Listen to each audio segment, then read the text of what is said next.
चंदा निकल आए हम लोग। अब डरने वाली कोई बात नहीं है। आपने अपने साहब से बात तो कर ली है ना, कोई दिक्कत तो ना होगी?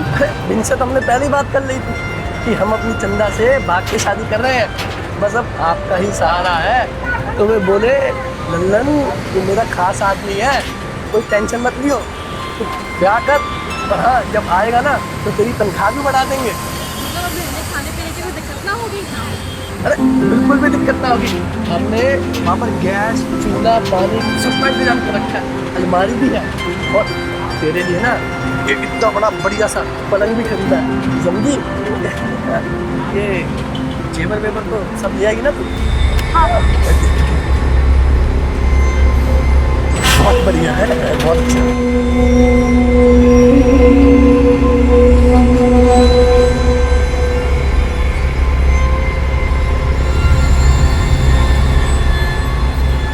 कोई ढाबा है, बस थोड़ी देर रुकेगी यहाँ पर। हम भी चले साथ में आपके? अरे नहीं तू याद है, मैं जाता हूँ। अरे मैं हूँ ना तेरा सेवक, तेरे लिए कुछ खाने को लेके आता हूँ, ठीक है? तुम यहाँ बैठो आराम से। वैसे भी सुबह से तुमने कुछ खाया नहीं है, ठीक है? ये इसका ध्यान रखो, मत यार।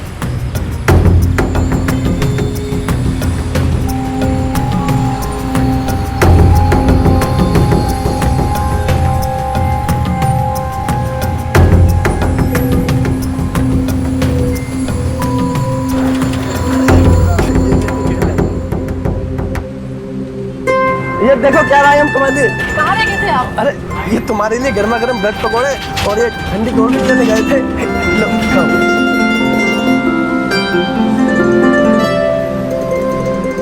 अब तुम एक काम करो, अब सो जाओ आराम से, ठीक है?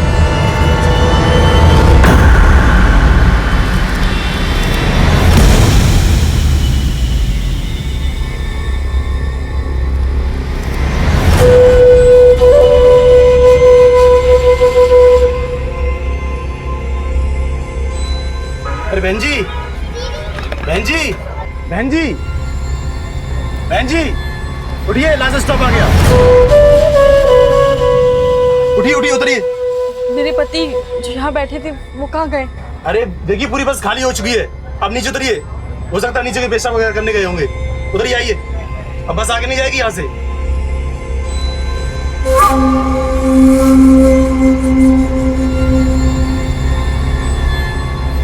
सामान कहाँ गया?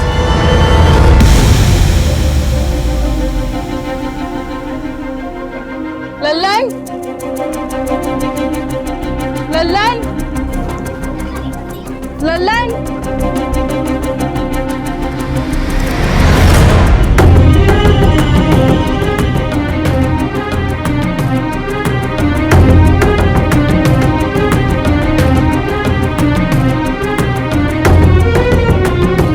लल्लन! भैया, आपने मेरे पति को देखा, लंबे से है, लाल शर्ट पहनी है।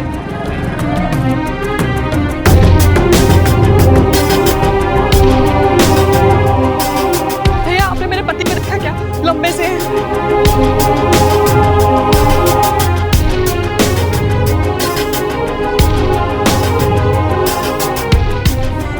चाचा आपने मेरे पति को देखा क्या? लंबे से है।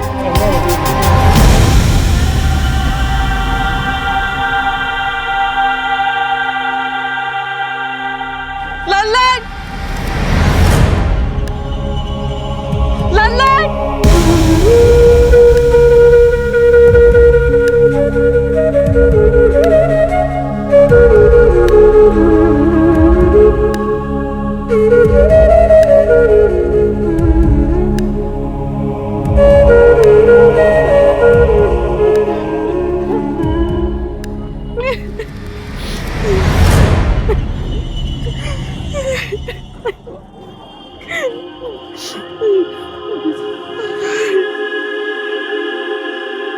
तुम्हें देखकर लगता है कि तुम्हारी नई नई शादी हुई है। आपने देखा उन्हें? तुम्हारा नया पति कहीं मिल नहीं रहा है ना? हाँ, वो मेरे पूरे गहने गायब है, मेरा सामान गायब है। शायद वो यही के सब कुछ खाने के लिए लेने गए होंगे। वो अपने खाने का इंतजाम मतलब तुम्हारे जेवर लेकर 9-10-11 हो गया है और तुम्हें छोड़ के चला गया है। छोड़ के चला गया?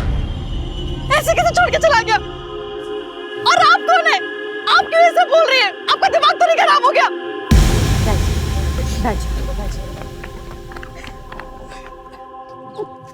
देखो, तुम्हारे जैसी भोली भाली लड़कियां ना ऐसे फरेबी आदमियों के चक्कर में पड़कर अपना घर बार छोड़ देती हैं। फिर उनमें ना वापस जाने की हिम्मत होती है, ना आगे जाने का रास्ता। और ऐसे हालात में अंधेरे में कहाँ गुम हो जाती हैं पता भी नहीं चलता। अभी बताओ कि मैं क्या करूं? मेरे साथ चलो, कहाँ? जहाँ इज्जत की 2 रोटी मिल सके, अपने हाथ में काम हो और सम्मान से जीना सीख सको। पर आप मेरे लिए सब क्यों करना चाहती है?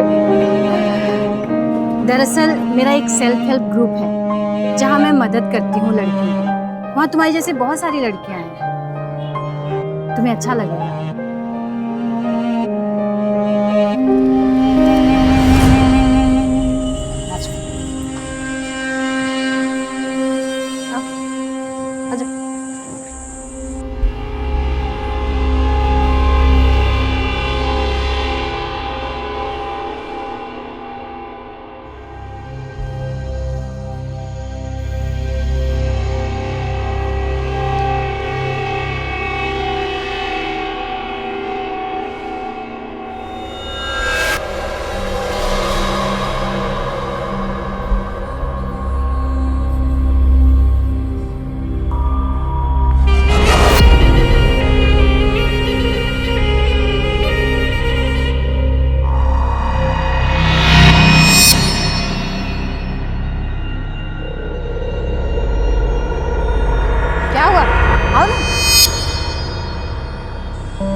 क्या हुआ? आओ अपने घर आजा।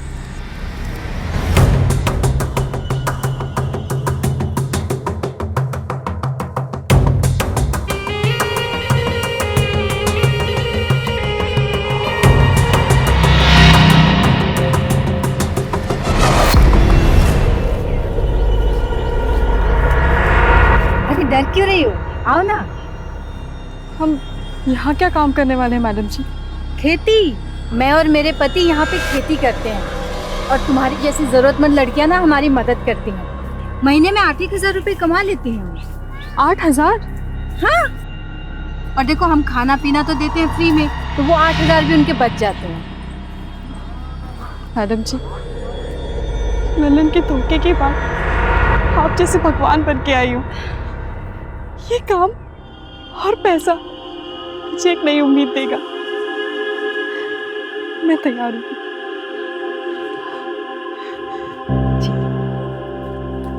लेकिन उससे पहले ना हमें तुम्हारी जांच पड़ताल करनी पड़ेगी कि तुम इस काम के लिए तैयार हो कि नहीं है। तो मैं तुम्हें अपने पति से मिलवाती हूँ, वो डॉक्टर हैं। सो चले उनसे मिल लेते हैं एक बार, तो वो तुम्हारी एक बार जांच पड़ताल कर देंगे, ठीक है ना? चलो। ये सब हमारा घर ही है, यहाँ पे तो हमारी खेती होती है, ये सब तुम्हारी तरह की होती है। जहाँ तुम पहले गई थी ना, वो हमारा फार्म हाउस है और ये हमारा घर है। आ जाओ, अच्छा है ना? आओ।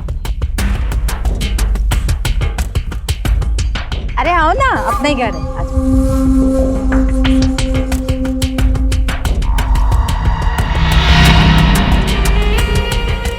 आओ ना, आ जाओ। ये है मेरे हस्बैंड डॉक्टर अवस्थी। नमस्ते। नमस्ते बेटा, नाम क्या है तुम्हारा? चंदा। चंदा।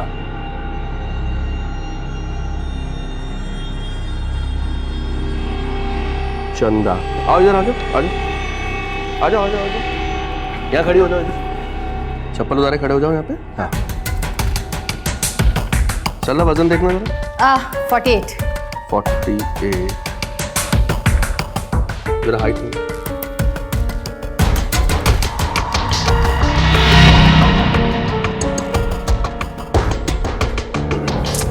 5.5।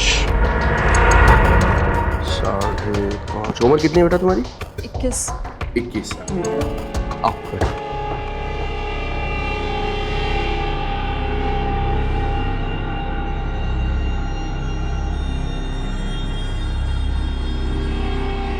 मैडम जी, खेती के लिए ये सब डॉक्टरी जांच की क्या जरूरत है? अरे नहीं, डॉक्टर साहब का मानना है कि इंसान की सेहत ही उसका सबसे बड़ा धन होता है। इसलिए तुम्हारी जांच पड़ताल कर रहे हैं, ताकि जब तक तुम हमारे साथ रहो स्वस्थ रहो।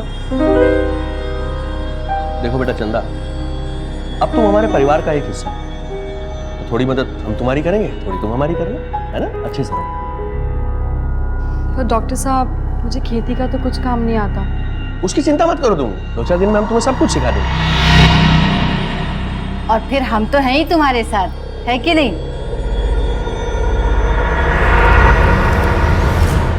देखो बेटा, एक पौधे को दूसरे पौधे से कम 30 सेंटीमीटर की दूरी पे लगाना है, जिससे क्या है उसे धूप, पानी, खाद बराबर से मिलती रहे। और पौधा लगाने के बाद उस पे ये जो है अपना नीम की फली का पाउडर वो छिड़कना चाहिए, उससे चींटी वींटी लगने का खतरा नहीं रहता। आजा आजा जरा, आजा इधर आ। जे चंदा है, आज से जे हम लोगों के साथ ही रहेगी और खेती बाड़ी का काम करेगी।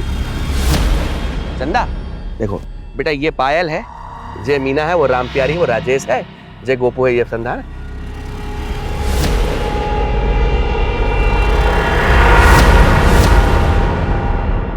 वो देख, वो जो लड़की बैठी है वो है मीना। इससे जरा दूर रहिए। चलो बेटा काम से शुरू करो।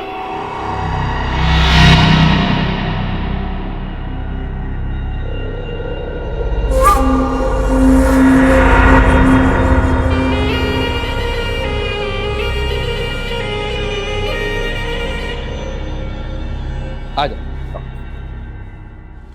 देखो चंदा, ये हमारा गोडाउन है। खेत से फसल को हम यहाँ पर लेकर आते हैं, यहाँ पर फिर उसकी कटाई छटाई करके, उसकी गिनती करके, उसे पेटियों में पैक करके मंडी भेज देते हैं बेचने के लिए। तुम्हें यहीं का काम संभालना है। हा? ये काम तो मैं कर लूंगी। हाँ देख लो जरा तुम। एक हाँ गुप्ता जी, सरला एक मिनट, वो गुप्ता जी का ऑर्डर दे दिया। पैसे ले रखे करने तो पड़ेंगे। गुप्ता जी मैं क्या कह रहा था कि वो थोड़ा सा समय और मिल जाता हमें।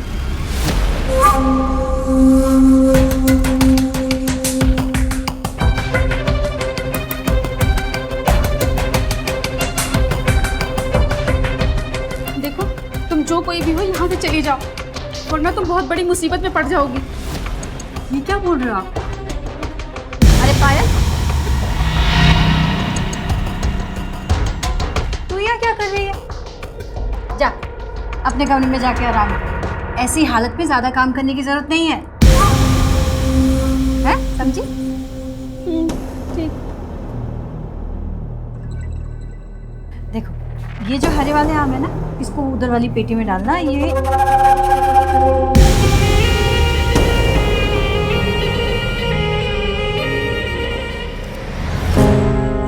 जिंदगी जब अचानक मुसीबत की मझधार में फंस जाए, तो ऐसे में मदद का हाथ बढ़ाने वाला शख्स हमारे लिए मसीहा से कम नहीं होता है। शादी के नाम पर ठगी और धोखे की शिकार हुई चंदा के लिए सरला भी ऐसी ही एक मसीहा बनकर सामने आई। 2 वक्त की रोटी, सर पे छत, काम के बदले रुपयों के भरोसे ने चंदा को सरला का दामन थामने पर मजबूर कर दिया। लेकिन एक अनजान शहर में सरला की यह पेशकश क्या वाकई चंदा के जख्मों पर इंसानियत का मरहम था? सरला और अवस्थी के फार्म हाउस में काम कर रही गर्भवती महिलाएं कहीं इस ओर तो इशारा नहीं कर रही थी कि चंदा किसी साजिश की शिकार हो गई है? फार्म हाउस में काम करने वाली एक महिला ने क्यों चंदा से कहा कि वो वहां से फौरन भाग जाए? सरला पर भरोसा करके चंदा ने कहीं कोई बड़ी मुसीबत तो मोल नहीं ले ली थी। बहरहाल फार्म हाउस के चौंकाने वाले हालात तो इसी ओर इशारा कर रहे थे।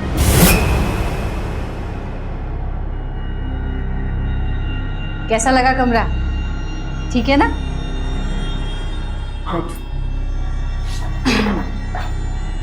वो पायल तुझसे कुछ कह रही थी क्या?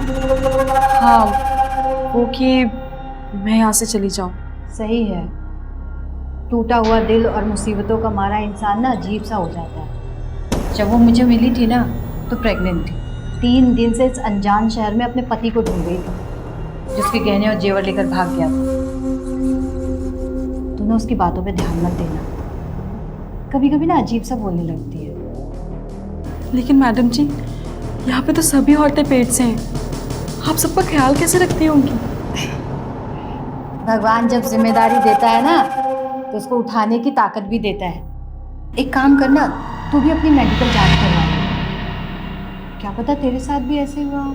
नहीं नहीं मैडम जी, इसकी कोई ज़रूरत नहीं है। हमारे बीच में कभी कुछ नहीं हुआ। कहा था कि शादी के बाद कुछ होगा, लेकिन वो उससे पहले ही धोखा देके भाग गया। चलो अच्छी बात है, तुम्हारी हालत बाकी लड़कियों जैसी नहीं हुई, नहीं तो और मुसीबत हो जाती। मैडम जी, मेरी सौतेली माँ ना मुझे बिना वजह मारती थी और इसलिए मैं उस लड़के के चक्कर में आ गई। लेकिन मुझे वो कभी दोबारा मिलेगा ना तो मैं उसे अच्छा सबक सिखाऊंगी। देखो, जो हो गया ना उसे भूल जाओ, आगे का सोचो, नहीं तो जी नहीं पाओगे ऐसे, ठीक है ना? चलो मैं तुम्हारे लिए खाना भिजवाती हूँ, ठीक है? आराम कर लेना खा के। हाँ जी, आप बिल्कुल चिंता मत कीजिए। 20 तारीख मतलब 20 तारीख। हाँ हाँ, आप उसकी चिंता मत कीजिए, बस पेमेंट तैयार रखिए। और डिलीवरी की जगह तो पता ही है आपको। हाँ जी, हाँ जी, नमस्कार नमस्कार। सरला, आम की डिलीवरी करनी है 20 तारीख को। 20 तारीख को? आम 25-30 से पहले तैयार नहीं होंगे, 20 को कैसे करेंगे आप? अब पेमेंट एडवांस लिया, डिलीवरी तो देनी पड़ेगी। माल सस्ता होगा तो भी चल जाएगा, मगर तारीख नहीं बदलेगी। पर कैसे करेंगे जी? कुछ एक्स्ट्रा खाद पानी देके तैयार करते हैं।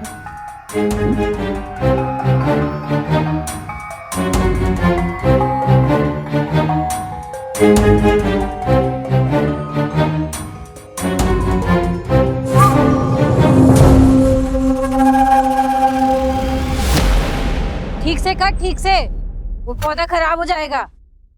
अरे ओ पायल, क्या कर रही है तू? तेरे को इतनी सा काम समझ में नहीं आता है? दिमाग खराब कर रखा है। हाँ हाँ, कैसे हो? चंदा, चंदा है? हाँ वो ठीक है, 1 मिनट। हाँ वो तो ठीक है, लेकिन बीज और चाहिए, डिमांड बढ़ गई है। अरे डिलीवरी जल्दी देनी है। क्या 30? अरे कम है। ठीक है चलेगा, कुछ करो तुम। नाम क्या है तुम्हारा?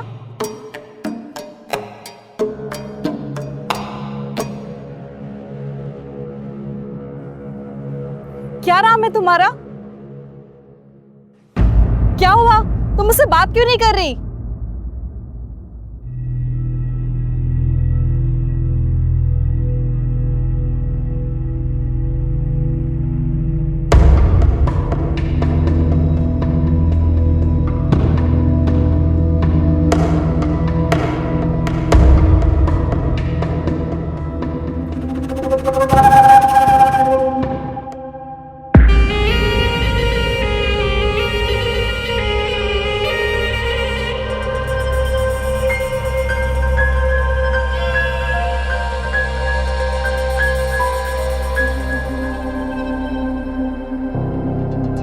चंदा, थोड़ी दाल लो, प्रोटीन होता है इसमें, जरूरत है तुम्हें इसकी। तो डॉक्टर साहब, मेरी तबीयत तो ठीक है। अरे तुम्हारी जांच करने के बाद ही बोल रहा हूँ बेटा। ये खेती बाड़ी का काम है, शरीर में जान नहीं होगी तो करोगी कैसे? खाओ खाओ। ले मीना, चल खाना खा। मैं नहीं कर। खाना नहीं खाएगी तो क्या भूखी रहेगी? हाँ, मेरा मनीष आएगा ना, मैं उसके साथ खाऊंगी। ये मनीष कौन है? मनीष इसका मर्द है, इसे छोड़कर भाग गया।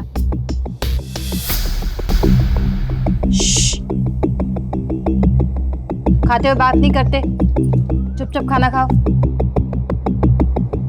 ले थोड़ा सा खा ले, थोड़ा सा, थोड़ा सा।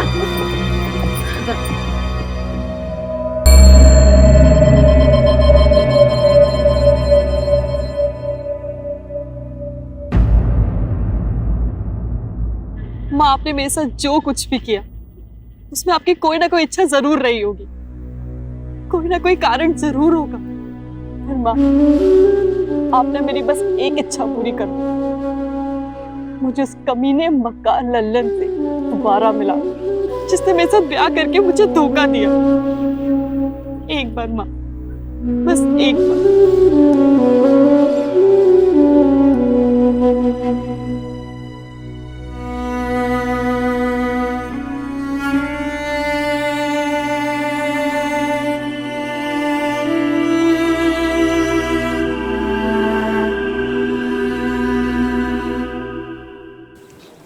पायल कहाँ गई, दिखाई नहीं दे रही।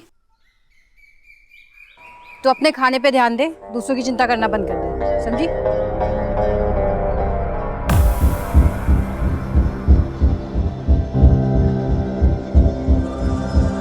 कौन सा महीना चल रहा है? अभी तो चौथा चल रहा है। पायल तो आई नहीं है और उसका 7वां महीना भी चल रहा है। वो भूखी होगी ना, मैं उसे खाना दे आऊं? एक काम करती हूँ, मैं उसे खाना दे आती हूँ।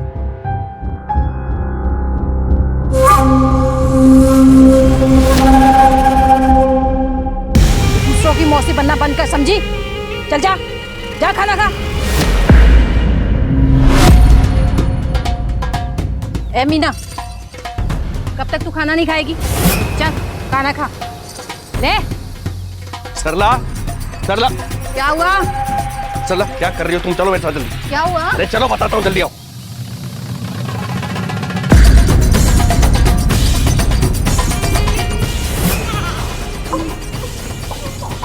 नुकसान हो गया सरला, सब्जी हुई है। क्या लड़की? है सब नुकसान करा के रख दिया इसने। क्या हुआ? लड़की हुई है तेरी, लड़की। मुझे से छूने तो दो, देखने तो दो मुझे। कोई फायदा नहीं है, देखेगी ना बेकार में ममता जागेगी। और मैंने उसे पैदा किया है। पैदा किया है तो कीमत भी तो दी है, खिलाया पिलाया नहीं है क्या तुझे? पर मैं उसकी माँ हूँ, मैं उसके बिना कैसे रहूंगी? उसके बिना रहने से उसके साथ रहने में ज्यादा नुकसान है। सोच जरा, एक तो नाजायज औलाद, ऊपर से लड़की, उसे लेकर कहाँ कहाँ फिरेगी, कहाँ कहाँ जाएगी, खुद क्या खाएगी और उसको क्या खिलाएगी? और अच्छा है तेरी लड़की कहीं जाएगी ना, सुखी रहेगी, पड़ी रहे चुपचाप। मैडम जी, मुझे मेरे बच्चे देखने दीजिए। अरे इसीलिए चुपचाप रही है, चुप। सरला इसको पकड़ो, इसका इलाज मैं करूँगा। मैं उसे पाल लूंगी, जाने दो मुझे। मेरे बच्चे मुझसे बच्चे को जाने दो मुझे, कुछ नहीं हो। धीरे चुपचाप।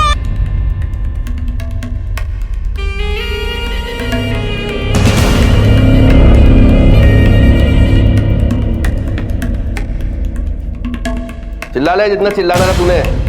अब सोएगी यहाँ और उठेगी वहां। क्या करेंगे इसका? इसका तो मैंने सोच लिया क्या करना है। तू इसका सोच, कौन लेगा इसको? कैसे भरेंगे ये नुकसान? नुकसान करा के रख दिया है। चुप कर, दिमाग खराब कर रही है। आप पहुंचिए, मैं निकल रहा हूँ यहाँ से। सरला, हाँ? बेटी लेके आओ, बेटी जल्दी।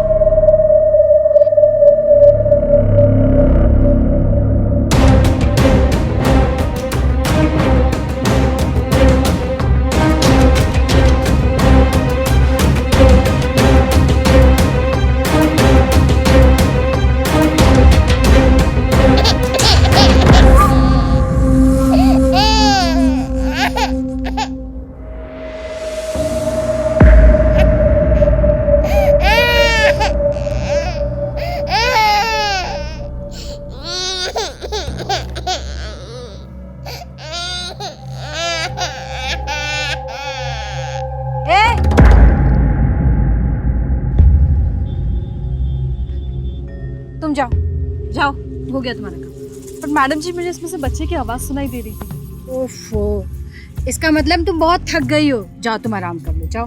हमें ना ये सारा डिलीवरी पहुंचाने जाना है, बहुत जरूरी काम है। चलो तुम जाओ। पर मैडम जी, मैंने इसमें से आवाज सुनी। मैंने बोला ना तुमको, समझ में नहीं आता है? जाओ जाओ जाओ।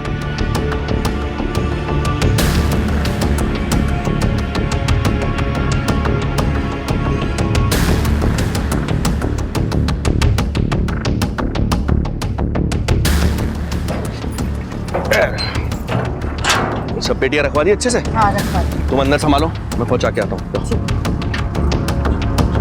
ध्यान से जाना। हाँ हाँ।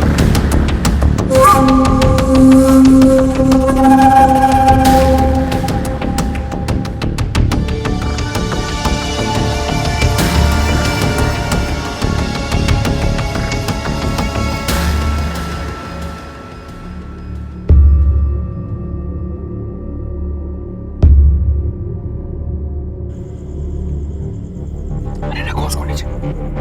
चल, पैर रखो। चलो, चलो, धीरे धीरे, आराम से, आराम से। नीचे जाओ ना, जाओ तुम नीचे, कितना जी, खींचो।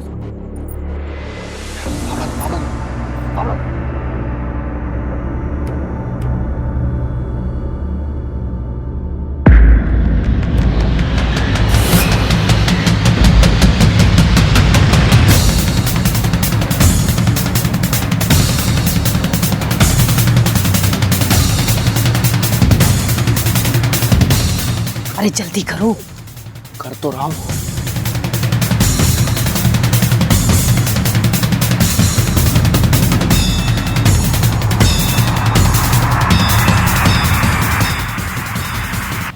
सुनो, हाँ, मुझे लगता है कोई हमें देख रहा है। इतनी रात को हमें कौन देखेगा? वहम है तुम्हारा, वहम। अरे मुझे आवाज सुनाई दी है। कोई आवाज नहीं है, कान बज रहे तुम्हारे। काम करने दो मुझे। जल्दी करो, पता नहीं चलना चाहिए। अरे कुछ पता नहीं चलेगा किसी को। हो गया? हो गया।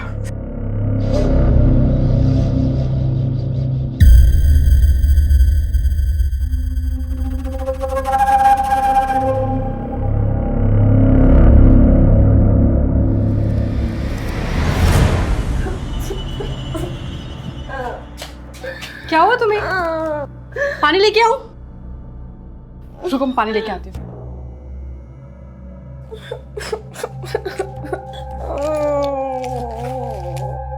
ये लो पानी पियो।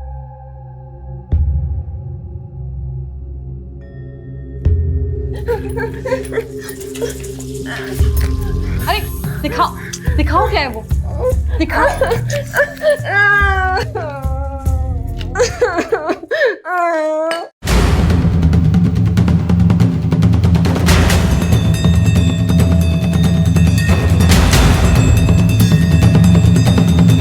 कौन है ये कौन है?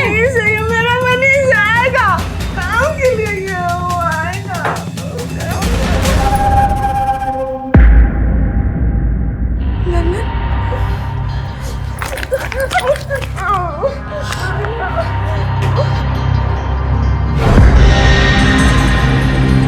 बता था, तेरे को समझाया ना मैंने। मैडम जी, हाँ मैडम जी, सब सच सामने आ गया। हाँ? मीरा का जो पति है ना मनीष, पता है वो कौन है? लल्लन। लल्लन वही जिसने मुझे भी धोखा दिया है, मेरा धोखेबाज पति। वो बार बार नाम बदलकर औरतों और लड़कियों को धोखा देता है। धंधा है उसका। मैं उस कुत्ते को नहीं छोड़ूंगी, थाने ले जाकर डंडे खिलवाऊंगी, जेल करवाऊंगी मैं उसको। हाँ ना आप मेरे साथ अभी थाने चलो। चलो चलते हैं। जल्दी क्या है इसमें? जल्दी कैसे नहीं है? पता नहीं वो कब किसी और की जिंदगी बर्बाद कर दे। चलिए ना। ठीक है, अगर आप लोग मेरे साथ थाने जाना नहीं चाहते ना तो मैं खुद ही चली जाऊंगी। कहाँ जा रही तू? बहुत जल्दी है तुझे जाने की। अच्छे से पकड़ो सल्ला इसे। सीधी तरह खड़ी रह। एक बात हमारी सुन ले, उसके बाद तुझे जहाँ जाना है, जो करना है वो तू कर लेना, ठीक है? तुझे क्या लगता है हम तुझे यहाँ क्यों लेकर आए हैं? लगाइए जी, लगा इंजेक्शन। हम तेरे साथ यहाँ कुछ अलग नहीं कर रहे हैं, वही कर रहे हैं जो इन बाकी लड़कियों और औरतों के साथ किया है। तेरे पेट में एक बीज डालेंगे बच्चे का, जो 9 महीने बाद बच्चा बनकर बाहर निकलेगा, जिसे हम बाजार में बेचेंगे। यही है हमारी असली खेती, समझी? वही जो तू सुन रही है। तू हमारे लिए सिर्फ एक पेड़ जो फल देकर उसे भूल जाता है। समझ में आया? क्या नहीं होने देगी तू अपने साथ? है? देख, बेहोशी का इंजेक्शन तो मैं तुझे लगा चुका हूँ। अब जब तू होश में आएगी ना, तो एक बीज ऑलरेडी तेरे पेट में होगा, जिसे तू चाहकर भी निकाल नहीं पाएगी, समझी?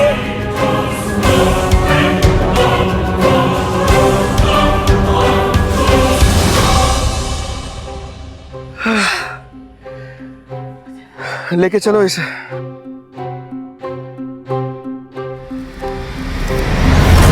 दौलत का लालच इंसान को किस तरह से दरिंदा बना देता है, अवस्थी और सरला की असलियत देखकर इस बात का आसानी से अंदाजा लगाया जा सकता है। साधारण से दिखने वाले ये लोग मदद के नाम पर मजबूर महिलाओं को अपना शिकार बनाते थे। फल और सब्जियों की खेती की आड़ में नवजात बच्चों की तस्करी का ये रैकेट बेहद अमानवीय तरीके से औरतों को बच्चा पैदा करने पर मजबूर करता था। नवजात शिशुओं की डिमांड और सप्लाई के इस गोरख धंधे में सरला और अवस्थी का फार्म हाउस एक फैक्ट्री की तरह काम कर रहा था। मासूम और मजबूर महिलाओं को धोखे से इस नर्क में धकेल दिया जाता था। और अब सवाल यह उठता है कि क्या इस गोरख धंधे के तार बाहर के किसी व्यक्ति से भी जुड़े थे? और क्या असलियत जानने के बाद चंदा भी बाकी औरतों की तरह इस नर्क को अपना नसीब मानकर चुपचाप बैठ जाएगी?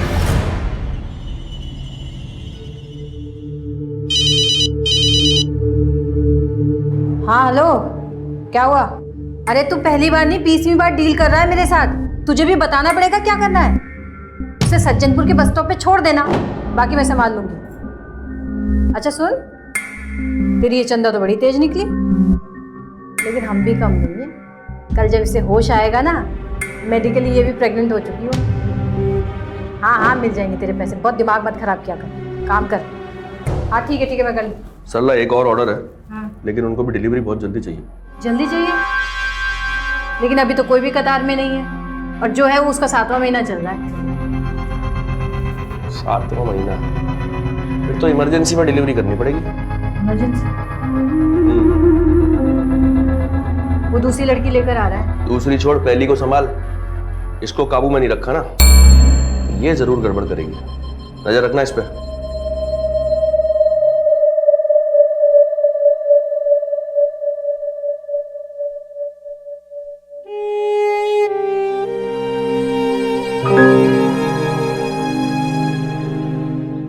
अरे क्या कर रहा है भाई, कितनी देर लगा दी? जल्दी लोड कर इन्हें और टाइम से पहुंचा देना। और सुन, खड्डों से बचा के ले जाइए जरा, ठीक है?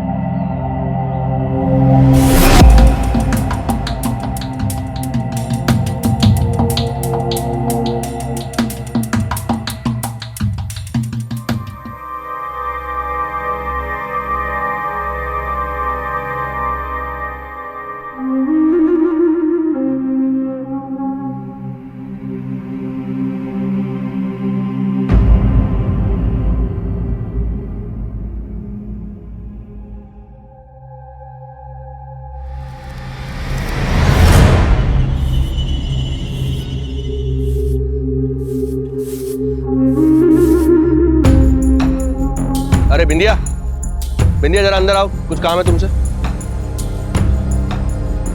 आओ।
चल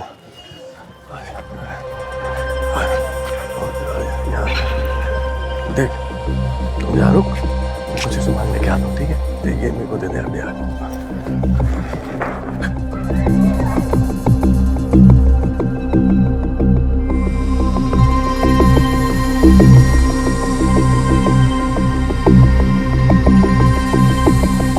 आ गया? क्या काम? वहाँ खाली शिकार कहाँ रखा? अच्छा ये ले, ये पूरे पैसे हैं। हाँ पूरे? हाँ पूरे पूरे।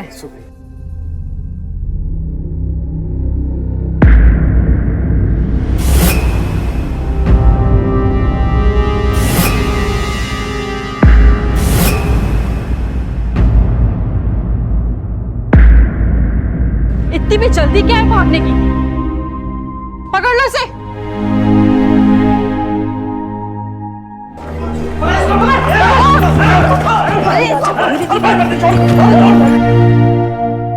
चल, चल।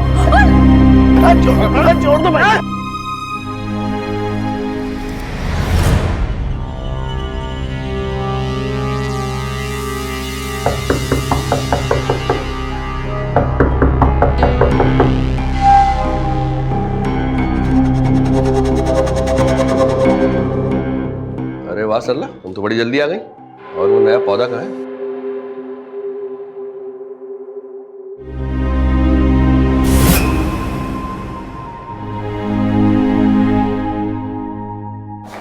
इंस्पेक्टर साहब, ये है वो डॉक्टर साहब। साहब हमारा काम तो साहब दूसरे शहर से लड़कियों को यहाँ लाकर छोड़ देना है साहब, बाकी हम चे दोनों करते थे साहब, हमें छोड़ दो साहब।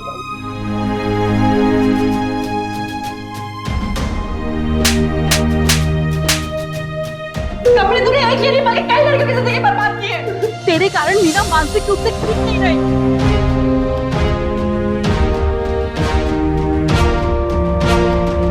और तू मैडम लड़कियों को मदद करने के बहाने उनकी जिंदगी के साथ नहीं खेलती, बल्कि उनकी ममता भी छीनती है। इंस्पेक्टर साहब, इन्होंने उस बेचारी पायल को भी मार डाला। मैंने खुद देखा था इन लोगों को दफनाते हुए।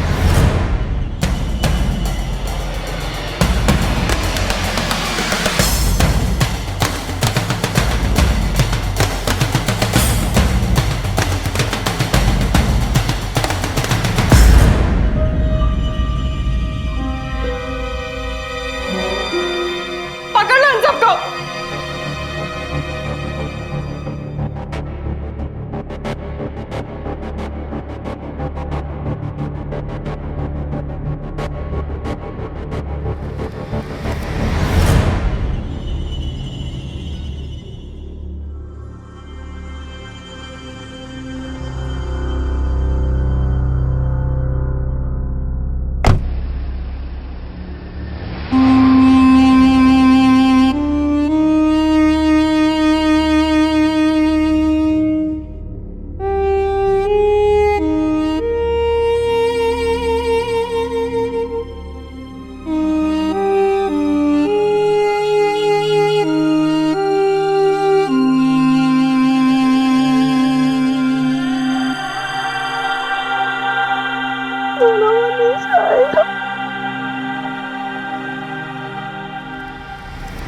अपराध की हर साजिश का आखिरी पड़ाव सिर्फ और सिर्फ जेल होना चाहिए, लेकिन यह संभव तभी होगा जब हम सब बेखौफ होकर जुर्म का मुकाबला करें। अगर समाज में औरतों के जज्बात, उनके भरोसे, उनके जिस्म के साथ इतने घिनौने अपराध करने वाले सरला और अवस्थी जैसे शातिर अपराधी हैं, तो वहीं चंदा जैसी दिलेर महिलाएं भी हैं जो हम सब के लिए प्रेरणा है, जो किसी भी सूरत में जुर्म को चुपचाप सहन नहीं करती हैं। ह्यूमन ट्रैफिकिंग यानी मानव तस्करी से जुड़ा हर जुर्म डिमांड और सप्लाई की चेन से बंधा होता है, यानी मांग और खपत। नवजात शिशुओं की तस्करी का यह रैकेट भी इसी बुनियाद पर आधारित था। सरला और अवस्थी के नेटवर्क के तार कुछ ऐसे लोगों से जुड़े थे जो नवजात बच्चों की डिमांड करते थे और उसके बदले में भारी रकम अदा करते थे। ऐसी डिमांड करने वाले भी इस जुर्म में बराबर के भागीदार हैं। पुलिस ने सरला, अवस्थी और लल्लन के साथ कई और ऐसे लोगों को गिरफ्त में लिया जो ये डिमांड करते थे। मदद के लिए आगे बढ़ा हर हाथ अच्छी नीयत रखता भी है या नहीं, इस बात की तस्दीक करना बहुत जरूरी है। मामले की तह तक जाने की कोशिश कीजिए कि आखिर कोई क्यों बिना स्वार्थ हम पर मेहरबान हो रहा है। आंख मूंद कर किसी को भी मसीहा मानने की गलती मत कीजिए। यही सावधानी हमें लल्लन जैसे शातिर अपराधियों के झांसे में आने से बचा सकती है। किसी शख्स को ठीक से जाने बगैर, उसकी जिंदगी के हर पहलू को समझे बगैर अपनी जिंदगी की डोर उसके हाथ में थमाने की गलती आपको अपराध के दलदल में धकेल सकती है। इसलिए जीवन के फैसले जज्बात से नहीं, होशो हवास से कीजिए, क्योंकि सावधानी आपकी, सुरक्षा अपनों की। सावधान इंडिया।